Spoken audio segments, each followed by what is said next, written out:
Let's bring in our experts. I want to talk about the retail boom, the run on the Greek banks, and what's really up with China. We have CNBC contributor Andy Busch from BMO Capital Markets and David Malpass of Encima Global. Hello, everybody. David Malpass, I just want to say off the record, on the record in full visibility, I am rooting for you. Run, David, run. I want you to do good in your Senate race. Now, let's get down to where. It's a little Kudlow editorial, because you're an old friend. Heck, I brought you to New York many years ago. Now, but before I get to Greece, before I get to China, I just want to talk about this retail sales boom, Andy Busch. All these numbers, we got V-shaped commodities, V-shaped ISMs, V-shaped profits, V-shaped retail sales. I mean, you want to hear something? This is just so incredible to me. Kohl's up 22%, Saks 13%, Neiman Marcus up 9%, Target up 10%, Macy's up 11%. Andy Busch, this economy is outperforming everybody's expectation, and I just want to spend a minute or two on this particular Kudlowian topic. Sure, and I'll give you another big positive that just to connect the dot, maybe, just maybe, this is the start of the bottom for commercial real estate as well, because these retail stores like to take up space, and if they start to expand, maybe that'll stabilize what's happening in the commercial space. So I'll go you one further. This has really strong ramifications for that end of the market, which, as you know, Ben Bernanke keeps bringing it up as one of the worst sections of the economy, and that would be a really big help for overall for banks and for lending down the road. That's very interesting. Now, Dave Malpass, I want to come to you on this because I think the economy is going to outperform the Federal Reserve's expectations and the expectations of everybody else. I don't think you agree with me. Tell me why not. No, I do agree with you on that, Larry. I think we're in the recovery is strengthening and will be a strong one. The oddity is the near 0% interest rate that the Federal Reserve keeps imposing on savers. If you're trying to save, if you're saving money and earning interest, you aren't earning nearly enough to pay for the inflation and the growth that's coming out of this recovery. I think the Fed should be higher. So you're saying basically that's an interesting point. It doesn't pay to save at a 0 interest rate or whatever you get, 0.5%. So people are out there consuming like crazy. Is that your point? That's right, but remember who gets the subsidy from the very low interest rates. The biggest borrower is the federal government, and they're getting this this great rate, meaning a low rate. That's causing the capital in the economy to be all of it to flow through the federal government largesse. They're picking the winners and losers. That concerns me for the long run, but in the short run, it just means there's a lot of money out there. And that's the thing, Andy Busch, in the long run. I mean, we got to face higher tax rates. Lots more regulations. I mean, who knows about the outlook for taxes? Paul Volcker talking about a VAT tax yesterday. The White House is running away from Volcker, but are they really running away from Volcker? Andy, I'm not making a long-term case. I'm just saying maybe between now and the end of the year, people are going to take income sooner to beat the tax man in 2011, unless the Bush tax cuts are extended. In other words, I'm just saying right in here, it has a boomy feel, and I don't think the Federal Reserve boys and girls really get this. No, I don't think so either. I'm in with David. I think we should have higher short-term rates. And I'll go with one better, actually. I'll go with Honig on this. Tom Honig. He's the guy. He's my new hero. Exactly. He's my new hero. I put him up there. He is my new hero. The way he's shooting it. Yeah, exactly. Did you read his article? Did you read his speech? Did you read his speech online? It's a phenomenal speech. He says they're creating new imbalances. Sorry. That's right, and that's really going to be the problem down the road. But I think that's the key right here is that he's saying, look, we're no longer in a crisis, and yet we have the same monetary structure that we had during the crisis. Do we still need that? And I think that's a great point to make. So lifting, the Fed funds up, to 1% is not going to crush the economy. And I think, within the next maybe 6 to 9 months, we could get something like that. All right. Tom Honig, by the way, the president of Kansas City Fed. Yes, David.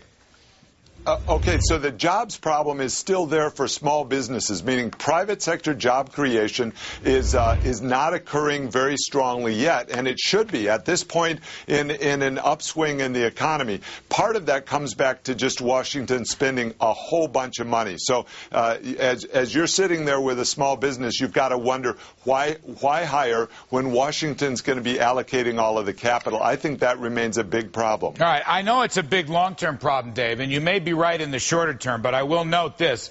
The Household Employment Survey, which does pick up some of the small owner-operated jobs, gained 1.1 million workers in the first quarter. But let me move on. Yeah, Dave Malpass, Larry, I don't have enough Larry, time. That's a misleading piece of data. Remember, December was very weak in that survey, and so you picked the 3 months that worked for that survey. I do. I've made a whole career out of picking the right 3 months. It's just kind of what I do. But I do think there's a trend in place. However, you may be right. Yes. Let me go on. Dave Malpass, Greece. There is beginning to be a run on the deposits of Greek banks. The repo repurchase funding market is closed down. The bond market is killing them, hitting them in the side of the head with a stick. We don't really understand what the so-called assistance package was. Where is this going to lead? You know, Dave, the French banks own a lot of the Greek bonds. When we talk about contagion, it's not just Southern Europe, Spain, Portugal, Italy, and Greece. It could also be France that owns a lot of Greek paper. Are they going to default, David Malpass? Where are we going on this Greek story? I don't know if they'll default. It is a very serious situation, and even if there is a rescue package, it still means that Greece right now is being starved for capital, meaning the private sector is turning away from Greece. I think that the contagion issue that you raised to France, probably France is big enough to afford the losses that they may take on Greece. So I'm more worried, I think, about the contagion to the weaker countries in Europe. The private sector turns away from the banks and from the governments of those countries. It makes it hard for them to get capital, and that means hard to create jobs. They all need more jobs. They have high unemployment rates like we do. Andy Busch, I want to ask you about the likelihood or prospects or odds of a Greek bond default, of a Greek government default. And I want to ask you what that means for the euro, for the dollar, for the U.S. stock market. You know, this thing, Greece, a little country, but all of a sudden it looms large on the global financial stage, Andy. Walk me through your thinking.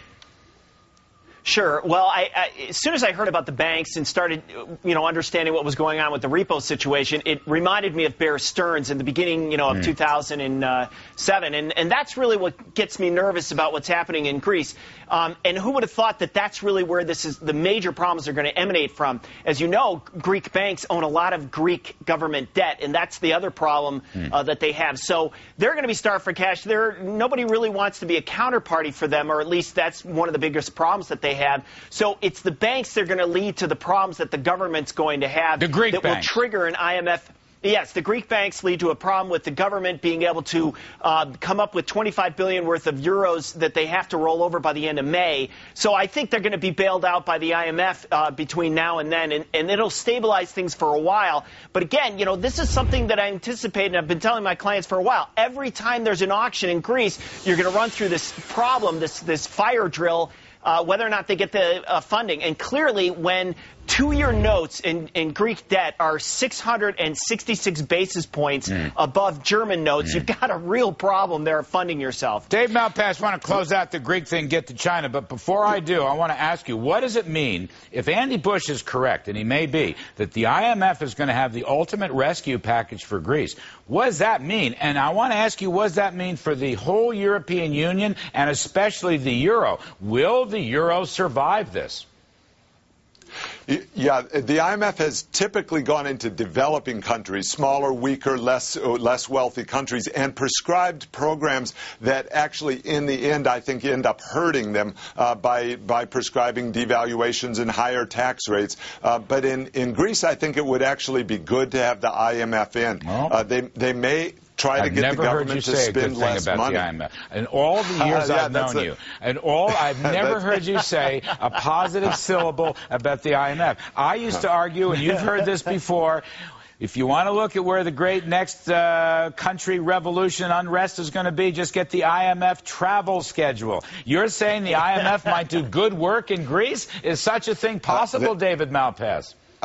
I think some part of this problem, not only in Greece but also in the U.S. states and in the U.S. federal government, is people aren't telling the truth about the debt numbers and about the spending numbers. And the IMF actually is quite good at doing accounting. And so as they go into a country, they say, show me the books, and the country does. And I think that would help in New York State, in Washington, D.C., if we could get some of that also. So how about Los Angeles? That might help in Los Angeles let me get this right. So then I'm going to wait. Does this mean, Andy Busch, that the IMF is going to come in to rescue Los Angeles, California, New York, New Jersey? Are we going to have IMF bailouts? Because David Malpass has gone soft on the IMF, and he's running for the Senate. He's running for the Senate in New York State, and we want him to win, but I think he's going to bring the IMF in.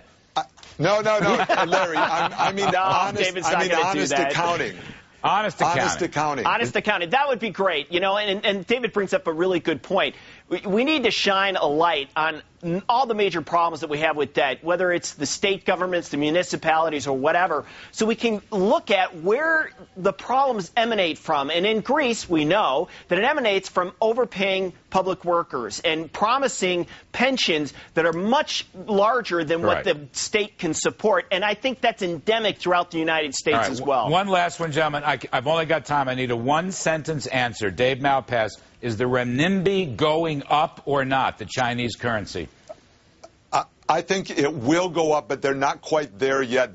China would like to see the U.S. do something to control our spending, something to reduce our debt over the long run. So I think it's a negotiation, but it's constructive in the direction that it's headed right now. And I think there will be some Chinese yuan revaluation by later this year. Andy Busch, do you agree with Dave? Real quick, buddy. Do you agree with Dave Malpass? Real quick, 2 to 4% reval with a wider band to trade in, so that the currency just goes back to where it was prior to the crisis in 2008. I think the Chinese were very nervous about losing access to U.S. markets, so I think that's why they're going to move. I think one thing come out of this is we can avoid a trade war. That's a good thing. If it means a 2 or 3% revaluation of the renminbi and no trade war, I'm willing to buy that deal any day of the week. Dave Malpass, thank you. I'm happy.